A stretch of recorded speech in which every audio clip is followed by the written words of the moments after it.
Hermenegildo Filho, acusado de ser um dos intermediários da morte da médica Milena Gotardi, foi preso no interior de Minas Gerais. No momento da prisão, ele estava dormindo. Dos 6 envolvidos, ele era o único foragido. Entidades que representam os médicos pedem providências em relação à segurança nas unidades e não descartam uma paralisação caso nada seja feito. Meia tonelada de cocaína é apreendida em Vila Velha. A droga estava escondida em blocos de mármore e seria enviada para a Europa. Posto de combustível é alvo de criminosos na Serra. Os bandidos estavam com explosivos e queriam roubar o dinheiro do cofre. Justiça determina prisão preventiva de suspeitos de assaltar perfumaria em Vitória. Um furto no mínimo inusitado. O bandido escalou o muro com arame farpado, invadiu o condomínio e furtou peças metálicas das mangueiras de incêndio. Jovens são baleados dentro de um carro em Coqueiral de Itaparica, em Vila Velha. E música, gastronomia e artesanato num só lugar. Os detalhes em 1 minuto. A gente já volta.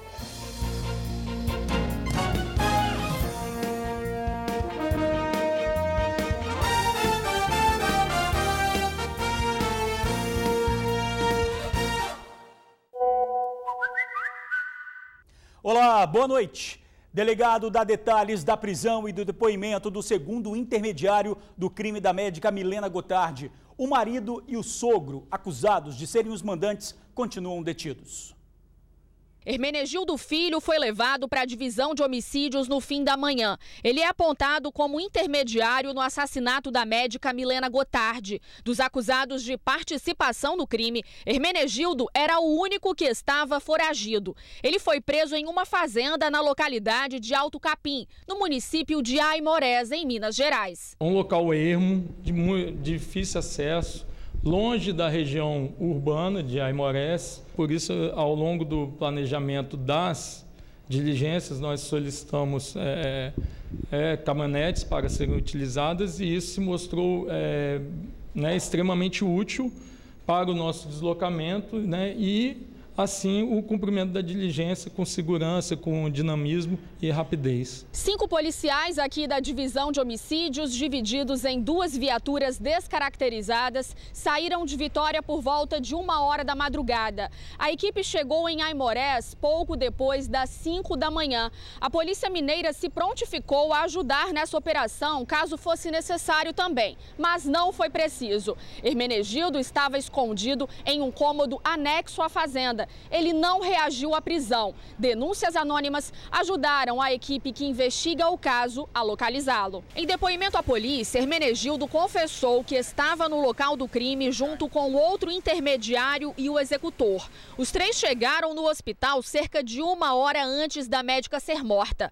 Mas Hermenegildo alegou que não sabia da execução. Foi até o local por outro motivo. Há muitas contradições no depoimento dele. Ele alegou que realmente foi em companhia do Valci ao local, e lá, sob o pretexto de visitarem um paciente, isso na visão dele, na versão dele, exatamente, e dali ele houve um encontro com o Jonas, e dali ele, devido ao ocorrido, houve o tumulto, e ele e o Valci saíram do local. Relatou que não ouviu os disparos, e dali saíram, foram ao posto de gasolina, e depois ele e o Valci foram para o município de Fundão, na localidade de Timbuí, onde residiam. O advogado de Hermenegildo disse que ele tinha a intenção de se entregar. Eu já estava em contato com a família dele, não com ele,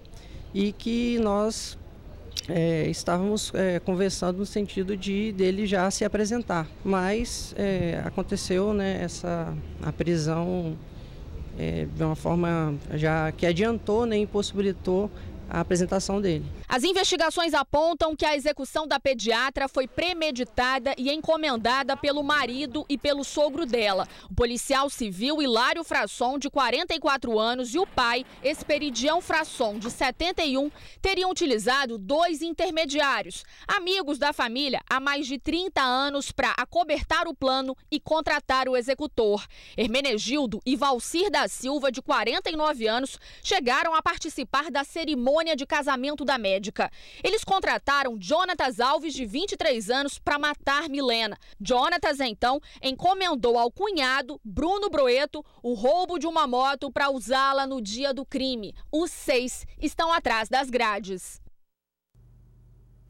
A família de Milena entrou com o pedido para que a guarda das filhas da médica fique com o irmão Douglas Gotardi e atende ao desejo de Milena descrito na carta registrada em cartório. A 4ª subseção da OAB pediu explicações sobre o presidente da ordem ter ido à delegacia um dia antes de assumir a defesa do marido de Milena, acusado de mandar matar a médica. E também sobre o fato de a comissão da mulher advogada ter sido impedida pela ordem de acompanhar um inquérito. Nós tentamos falar com Homero Mafra, mas não conseguimos. Nesse momento, acontece uma coletiva na OAB. E entidades que representam os médicos no estado pedem providências para melhorar a segurança em hospitais e unidades de saúde. Segurança armada, câmeras de videomonitoramento, controle de entrada e saída de carros e motos e patrulha motorizada. Essas foram apenas algumas das reivindicações feitas por entidades médicas. O documento foi encaminhado às bancadas estadual e federal. O pedido foi formalizado em uma reunião na sede do Conselho Regional de Medicina. A categoria, acuada diante de tanta insegurança, quer providências. A insegurança está geral. A gente sabe que alguns fatores locais contribuíram para isso aí. A escuridão, o livre acesso de qualquer pessoa à unidade hospitalar, isso facilita e facilitou com certeza aquele acontecimento. A gente quer com isso, pelo menos, minimizar a chance e oportunidade de acontecer um outro crime e aí diretamente envolvido o médico por um atendimento que às vezes ele não pode realizar o atendimento ideal. Eu trouxe uma proposta para resolver isso indefinitivamente. Qual é a proposta? É ver quanto custa para você fazer uma iluminação bem feita, que lá está horrível, para fazer vídeo monitoramento, para fazer estacionamento, para fazer guarita, para botar patrulha mecanizada, patrulha armada lá dentro, certo? Apresentar para a bancada federal. Quanto custa isso? Nós vamos colocar uma emenda no orçamento para a UFES, para que seja feito lá no Hospital das Clínicas e resolva isso definitivamente. Essa discussão ganhou força após o assassinato da pediatra Milena Gotardi. O crime aconteceu no estacionamento do Hospital das Clínicas, aqui em Vitória, há cerca de 10 dias. Mas não é de hoje que entidades que representam a categoria pedem insegurança. É que as estatísticas mostram que todo mês, entre 10 e 15 médicos pedem demissão no estado. Entre os motivos, agressão, violência e falta de segurança. Só que a situação chegou ao extremo. Se nada for feito em 15 dias, pode haver uma paralisação. As manifestações, elas vão inicialmente reivindicatória para sensibilizar justamente os gestores e o legislativo. E se nós não formos ouvidos, eu acredito que sim, toda a categoria médica pode se manifestar numa grande manifestação através de protestos, que pode ser até de paralisação, já que o caos está instalado, a inexistência de segurança para o médico, eu acredito que fica inviável para o médico trabalhar na urgência e emergência nos hospitais. Nós pedimos uma resposta para a Secretaria de Saúde do Estado sobre a questão da insegurança, mas ainda não tivemos retorno.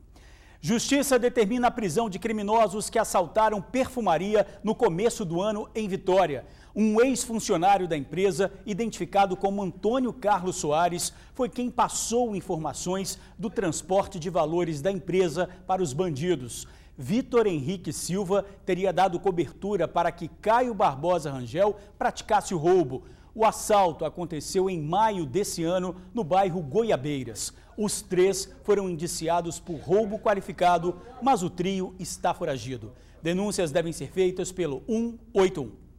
Bloco de mármore recheado com meia tonelada de cocaína é apreendido em Vila Velha.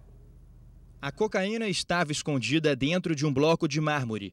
Pelo menos 500 quilos do entorpecente já foram encontrados. A organização criminosa enviava a droga daqui do Espírito Santo para a Bélgica, na Europa, por meio de exportações de fachada. Faziam perfurações, criavam cavidades não naturais dentro do bloco de granito e lá escondiam grande quantidade de cocaína. Na manhã de hoje, uma operação da Polícia Federal encontrou 50 tabletes de cocaína em 2 esconderijos, um apartamento e um galpão, ambos no município Cachoeiro de Itapemirim, no interior do estado do Espírito Santo. Na mesma cidade, ainda encontraram 4 blocos de mármore, sendo que em um deles estava aproximadamente meia tonelada da droga. Os federais também prenderam 6 integrantes do grupo. O líder da organização criminosa foi preso no Rio Grande do Sul, junto com a irmã dele. Foi preso também o pai dele, que era o gerente operacional aqui no Espírito Santo, um despachante aduaneiro, foi preso lá no estado do Rio de Janeiro. Um laranja, que eles também utilizavam de várias empresas laranjas para lavagem do dinheiro ou para exportação dos blocos, e foi preso também um contador. No final de março do ano passado, a polícia da Bélgica apreendeu um bloco de mármore com 1,5 toneladas de cocaína dentro. No mês seguinte, os policiais descobriram outro bloco de mármore com cerca de 1 tonelada dessa mesma droga. E como a origem das rochas era o Espírito Santo, a Polícia Federal Capixaba começou uma investigação que fez com que o líder desse esquema de exportações fugisse para o México. Mas em abril deste ano, o criminoso retornou ao estado e começou de novo com as operações ilegais. Há registros de 56 exportações desse grupo, sendo mais de 200 blocos enviados para a Bélgica. A polícia suspeita de que eles tenham negócios com mexicanos que também traficam cocaína. Nós temos comerciantes, empresários que tinham alguma relação comercial com essas empresas da organização criminosa, mas eventualmente não tinham participação nos ilícitos cometidos. Então, a fase agora da investigação é de separar o joio do trigo e ver outras pessoas que eventualmente estavam associadas a eles. Bandidos roubam carro de vigilante em posto de combustível na Serra. Os criminosos estavam com explosivo e queriam roubar o dinheiro de um cofre. No fim da manhã desta terça-feira, peritos da Polícia Civil trabalhavam atrás de pistas que ajudassem a chegar aos criminosos que invadiram um posto de combustíveis em Jardim Limoeiro, na Serra. Às 3 da manhã, bandidos armados renderam o vigilante do posto. A intenção deles era explodir o cofre do estabelecimento para levarem o dinheiro. Até tentaram, mas não conseguiram. Revoltados, atiraram várias vezes contra a loja de conveniência, que estava fechada. Roubaram o carro do vigilante e em seguida fugiram. Ninguém ficou ferido. De acordo com a Polícia Civil, o equipamento que guarda as imagens gravadas pelas câmeras de segurança do local foi levado pelos criminosos. Momentos depois, o veículo roubado foi localizado também em Jardim Limoeiro. Um artefato explosivo chegou a ser encontrado e foi levado pelo esquadrão antibombas. Quem tiver informações dos suspeitos deve ligar para o Disque Denúncia 181. Bandido invade e rouba condomínio na Serra. Foi a 5ª ação criminosa no local. O interesse do bandido estava nos hidrantes do condomínio. Tudo por causa dessa peça de cobre que fica na ponta da mangueira de combate a incêndio. Para isso, ele invadiu o condomínio que fica no bairro Colina de Laranjeiras, na Serra. O espaço tem 15 prédios e 240 apartamentos.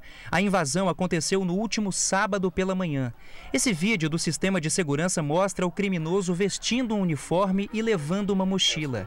Ele entra em um dos prédios tranquilamente. Minutos depois, sai com a mochila cheia com as peças furtadas. Logo depois, o bandido vai para outro prédio, mas como a porta está trancada, ele não consegue entrar. Em seguida, vai embora como se nada estivesse acontecendo. Essa moradora viu o momento em que o criminoso estava saindo, mas não deu tempo de fazer praticamente nada. Fiquei apavorada, né? Saí correndo para a janela para ver, chamei o síndico. O síndico diz que ao todo foram 4 peças furtadas. E como são de cobre, o prejuízo é bem grande. Nós temos um muro aqui que tem um arame farpado em cima do muro, tem um outro sistema de segurança em cima do muro, nem isso tem inibido a ação dos bandidos. Pelas contas do síndico, essa teria sido a 5ª vez que o condomínio é invadido só nesse ano. Nas outras 4 vezes, os bandidos fugiram daqui levando bicicletas dos moradores. E a tática é sempre a mesma. Os criminosos conseguem ter acesso aos prédios pulando os muros do condomínio. Nem com essa segurança que nós temos, que é um porteiro 24 horas, tem inibido, né, a ação desses assaltantes. Todo dia um assalto, ontem mesmo de manhã já teve outro assalto. Então, quer dizer, está muito complicado. A Polícia Militar orienta que as vítimas sempre registrem boletim de ocorrência para que o patrulhamento no bairro seja mais bem planejado. Jovens são baleados dentro de um carro em Coqueiral de Taparica, Vila Velha. O veículo foi atingido por pelo menos 17 tiros. A perícia ficou no local atenta aos detalhes no veículo que pudessem auxiliar na elucidação da dupla tentativa de homicídio. Foram mais de 17 disparos, 11 deles concentrados na lateral do carona, que parece ter sido alvo dos atiradores. Testemunhas disseram que um outro carro parou do lado onde estavam as vítimas e começaram a atirar. Ícaro de Almeida, de 23 anos, e Diego Rodrigues, de 29, foram atingidos com tiros nas nádegas e pernas. Mesmo assim, correram até uma faculdade próxima, onde conseguiram ajuda. Ambos não têm registros na polícia. Investigadores da DHPP foram até o Hospital Antônio Bezerra de Faria conversar com as vítimas. A polícia investiga o caso, mas por enquanto nenhum suspeito foi detido. Um dos mercados mais tradicionais de Vitória foi reinaugurado. O espaço passou a ter programações culturais em todos os fins de semana. A festa de reinauguração do Mercado São Sebastião foi regada a muita música. Na verdade, uma amostra do que se pretende que seja daqui para frente. Hoje, a responsabilidade de gestão do mercado fica com a Liga das Escolas de Samba. A promessa é que em todo final de semana, de sexta até domingo, aquele local ali seja invadido por músicas e apresentações culturais. Vamos com isso trazer a gastronomia, vamos voltar a trazer o artesanato para fazer uso do espaço. Essa nova roupagem foi uma exigência do edital lançado pela Prefeitura. A ideia é incentivar o resgate cultural. Temos a intenção sim de expandir isso para outros equipamentos. Tem uma série de regras que precisam ser cumpridas para que esse espaço que realmente seja um espaço voltado para a comunidade, para a cultura. Calendário já completo, fechado até o carnaval. Vamos fazer aqui uma grande festa. Para se apresentar no mercado, é só entrar em contato com a Liga das Escolas de Samba pelo site lieses.com.br. E a seguir, 18 quilos de maconha são apreendidos em ônibus. A gente já volta. 18 quilos de maconha são apreendidos em ônibus. O coletivo fazia a linha São Paulo-Vitória. A abordagem aconteceu durante uma operação policial na BR-101. Adriana dos Santos, de 29 anos, que transportava a droga, foi detida. Com a ajuda do cão farejador Iron, foi possível localizar a droga que estava escondida na mala de Adriana. O material e a detida foram encaminhados para a Delegacia Regional de Cachoeiro. E a gente fica por aqui. Muito obrigado por assistir ao jornal, pela companhia de sempre. Uma boa noite e até amanhã.